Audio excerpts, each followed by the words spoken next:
नमस्कार, वंदे मातरम। मैं हूं श्यामगिरी। आप देख रहे हैं हमारा चैनल मुद्दा भारत का यानी मुद्दा है राजनीतिक विषयों का। राजनीति की बात करें तो इस समय महाराष्ट्र की राजनीति इसमें चरम पर है। यहाँ पर टाइगर ऑपरेशन जो है सक्सेस होता हुआ दिख रहा है, यानी सक्सेस हो चुका है। उद्धव ठाकरे के यानी यूबीटी के 6 सांसद शिवसेना में जाके मिल चुके हैं।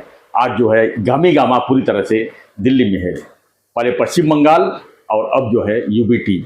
तो सबसे बड़ा सवाल यहाँ पर राजनीतिक सवाल ये उठता है कि क्या विपक्ष में रहना कोई पसंद नहीं कर रहा है, या आखिर में जो सांसद टूट रहे हैं उनकी मजबूरी क्या है? क्या उनके पीछे पार्टी उनके साथ नहीं है या कुछ और है, या उन्हें डर सता रहा है कि अगले चुनाव में वो जीत नहीं पाएंगे? सवाल काफी कठिन है, लेकिन सवाल यह भी उठता है कि क्या इस बार मोदी जी जिस तरह से बहुमत से आंकड़े पीछे रह गए, उसके बाद जो स्थिति बनी और सरकार तो बन गई, लेकिन लगातार जो विपक्ष में जो सांसद हैं उनकी जो संख्या बल है उसको कम करने का एक ये षड्यंत्र है, ये भी सवाल उठ रहा है। इन्हीं सब विषयों पर हम चर्चा करेंगे। हमारे साथ में सुभाष काले जी जो राजनीति विशेषज्ञ हैं। हम लगातार ये कहते आ रहे थे कि जो पश्चिम बंगाल में हो रहा है वो ही हुआ, और अब जो है यूबीटी टूटने के कगार पे पिछले 6 महीने से चल रही थी गणित कि यूबीटी अब सांसद टूटने वाले हैं, अब विधायक के भी नंबर लग सकती है। यही विषय आज हमारे साथ। सर स्वागत है एक बार फिर से। क्या कहेंगे सर, इस समय राजनीति हमारे देश की अगर हम बात करें तो अभी तो सांसद की ही बात कर सकते हैं। जिस तरह से टूट मची हुई है, जिस तरह से विपक्ष जो है अब पक्ष में जाने को मजबूर हो गया है, इसके पीछे आप क्या राजनीति देख रहे हैं सर?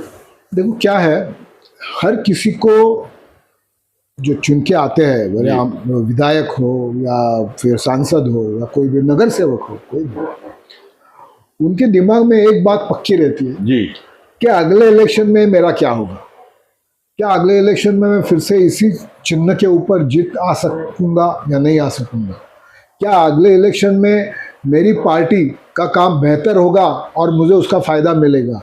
ये सब कैलकुलेशन दिमाग में हर किसी जो चुनाव लड़ने वाला है उसके दिमाग में होता है। अगर आज हम देख रहे हैं पूरे हिंदुस्तान की अगर राजनीति के बारे में सोचते हैं तो हमको दिख रहा है कि अभी पूरे हिंदुस्तान में विश्वास पात्र नेता जी जिसके ऊपर विश्वास लोगों का है, लोग कर सकते हैं, जो देश के हित में काम कर रहा है, जो देश के लिए काम कर रहा है और जो आगे आने वाले चुनाव में उसका फायदा मुझे मिलेगा, यानी वो उम्मीदवार को मिलेगा और मैं उसके बल पर चुन के आ सकता हूँ, ये देखा जाता है। और उस हिसाब से मुझे ऐसा लग रहा है कि आज मोदी जी के सिवा दूसरा और कोई भी नेता पर्याय नहीं है कि भाई जिसके ऊपर भरोसा रख सके।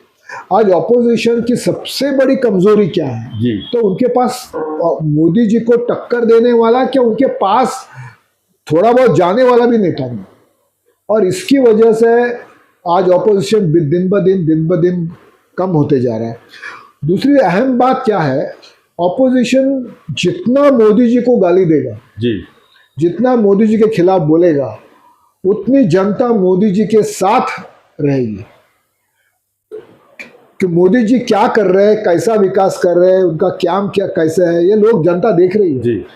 मोदी जी को गाली देकर पार्टी अपनी बड़ी नहीं हो सकती है, ऑपोजिशन को समझ में नहीं आता है। विरोध करना है जरूर, ऑपोजिशन को विरोध करना उनका काम है, लेकिन विरोध करते वक्त ये व्यक्तिगत विरोध, व्यक्तिगत टीका, उससे लोगों को तुम नहीं बहला सकते जी। आजकल लोगों को तुम्हारा परफॉर्मेंस क्या है, कैसे बोलते हो, क्या बोलते हो, इसके ऊपर लोगों का बहुत ध्यान है। अगर हम देखते हैं ऑपोजिट ममता क्यों गिरी, ममता का सबसे बड़ा पराभव होने का सबसे बड़ा कारण यह है कि उसका नेतृत्व लोगों ने इसलिए झिड़कारा या नामंजूर किया क्योंकि वो मोदी जी के खिलाफ सिर्फ गलत बातें करते हैं। चोर, मोदी चोर, बस वो ये है वो है, मोदी ऐसा है। आप उद्धव ठाकरे को लो, ममता बनर्जी को लो, या वो केजरीवाल को लो, कोई भी नेता, ऑपोजिशन का नेता पॉजिटिवली बात करता ही नहीं। अभी इतना वॉर चल रहा है, अमेरिका, इजराइल और ईरान, लेबनान, ये वॉर के बारे में कोई बात नहीं करेगा, सिर्फ मोदी जी ऐसा है, महंगाई बढ़ गई, ये हो गया, वो हो गया, इतना ये क्या आज और लोग क्या देख रहे हैं कि मोदी जी की वजह से आज भी हमको जरूरतें जो है वो भले महंगी लेकिन मिल रही है जी। आज दूसरे देशों की तो हालत बहुत बुरी है। तो ये लोग देखते हैं कि ये तो सिर्फ मोदी को गाली देते, बाकी उनका भाई कुछ पॉजिटिव है ही नहीं, कुछ सब नेगेटिव ही है। तो इसका परिणाम होता है सांसदों के ऊपर भी वही हुआ। उनको ये लग रहा है कि अगर अगले इलेक्शन में अगर हमको रहना है, जीत के आना है, तो आज किसी अच्छे पार्टी के साथ जाना चाहिए।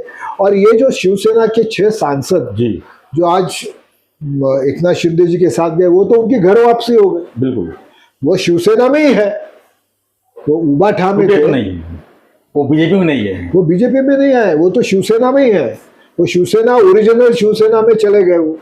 तो उनके बाद अच्छा दूसरा भी है, ममता के जो 20-21 फुट निकले बाहर, वो कौन सी पार्टी में गए? उन्होंने खुद का पार्टी एनसीपी है, एनसीपी है। वो पार्टी बीजेपी में नहीं है। वो पार्टी भले वो क्या है, उसका एक भी सांसद नहीं, उसका एक भी विधायक नहीं, लेकिन उन्होंने जो शिफ्ट किया है वो उस पार्टी में किया। क्या है, लोग तुम्हारे नेतृत्व को अगर नहीं स्वीकारेंगे, खासदार और सांसद और ये सब, तो वो चेंज करने वाले जी। और वही हुआ। उद्धव के सिर्फ नेगेटिव अप्रोच हिंदू महाराष्ट्र में, और उद्धव जी के बाला साहेब ठाकरे की जो इमेज थी, वो बाला साहेब ठाकरे की इमेज उद्धव को नहीं संभाल सकी। और उसकी वजह से जो पराभव हुआ है उद्धव ठाकरे का और हो रहा है, उसका एक ही सबसे बड़ा कारण है कि वो बाला साहब ठाकरे के नक्शे कदम पर चल नहीं सके। उन्होंने अपना गलत रास्ता ढूंढा और उसकी वजह से उनका सत्यानाश। अगर वो बाला साहब ठाकरे के नक्शे कदम पर चलते तो आज उनकी ये हालत नहीं थी। आज बीजेपी के साथ में मंत्री, बस ये एक ही कारण है। बीजेपी के साथ है नहीं है क्या है, मैं वो सब बाद में जी। बाला साहब ठाकरे जी के नक्शे कदम पे चलना, या लोगों को ऐसा लगना चाहिए नहीं उद्धव ठाकरे बाला साहब ठाकरे के नक्शे कदम पर चल रहे, इतना भी काफी था। लेकिन उन्होंने सब घुमा दिया। तो क्या लगता है सर, बीजेपी ने जो पिछले चुनाव में 2024 चुनाव में कहा था कि अब की बार 400 के पार, तो क्या एनडीए 400 के पार जाते हुए दिख रही है आपको?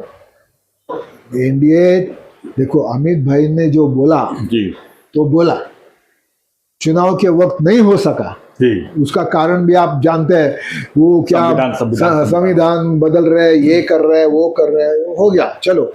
लेकिन 400 पार बीजेपी अलायंस यानी कि एनडीए 400 पार 101% अगले 6 महीने में करने वाली। तो क्या लगता है कि 400 पार अगर जाते हैं तो इसका फायदा क्या होगा? उसका सबसे बड़ा फायदा ये है कि संसद में जो ऑपोजिशन फालतू विरोध कर रहा है, कोई भी अभी जैसे ये महिलाओं को रिजर्वेशन देने के बारे में, अभी उसमें क्या गलत है? फिर भी ऑपोजिशन ने वो ठहराव को नामंजूर किया। अगर 400 पार होते तो आज ये नौबत नहीं आती।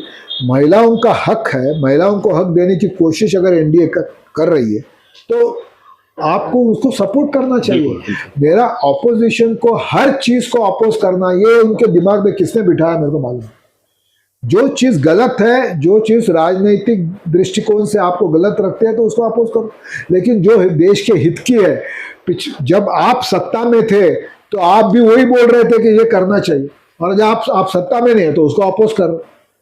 ये गलत हो रहा है और ये लोग देख रहे हैं, जनता देख रही है।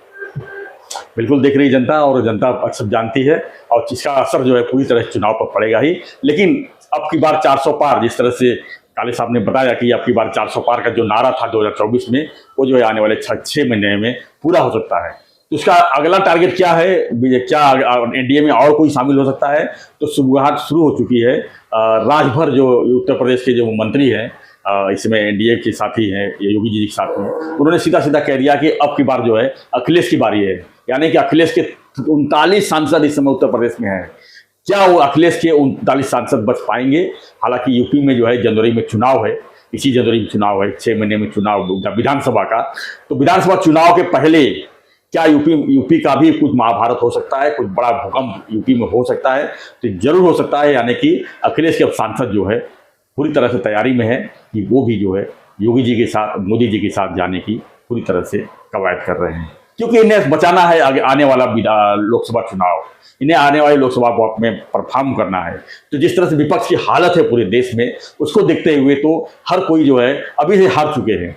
खाली सांसद रह के काम करके कुछ उनको मतलब नहीं है, यानी कि उनको लग रहा है कि अगर हम पक्ष में जाएंगे, मोदी जी के साथ में जाएंगे, कम से कम जो हमारा सीट है वो पक्का हो जाएगा।